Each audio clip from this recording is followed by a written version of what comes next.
All right, we're going to take a look at the box pigeon. So you're going to grab a box 30-inch. This one is set at. You can actually go lower, but I would suggest starting a bit higher. And you're going to grab a yoga block with a yoga mat on top to make it nice and soft. And the idea with this one, you want to put your foot right on the edge of the box. I'll show you from a few different angles so you can see. So my heel's at the edge of the box and my knee is in line with my foot. And then I'm going to pull my toes back this way. So I'm trying to create 90 degrees here with my leg and then also 90 degrees here too. I'll just show you from this angle so you can see it. So it's like this. So I'm trying to square the hip up. And the idea with this stretch is we're stretching external rotation of that front leg. So stretching out the glutes here on this front leg, the left leg.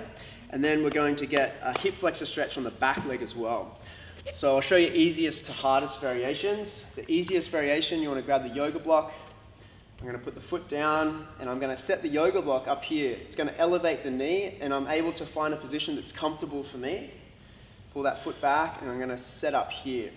So in this position you can either hang out, you can do a hip hinge, you can lean forward, you can squat down as well. So just playing with this position, getting comfortable here, trying to open up that external rotation in the glute. You can also put your hands down as well. So you're just going to spend some time and hang out in this position, get really comfortable there.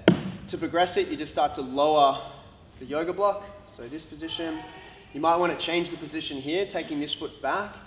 And again, to make it harder, you go down here as you start to open up. But again, try not to close that angle. I'll just show you here. You don't want to close the angle like this. You want to keep it nice and open.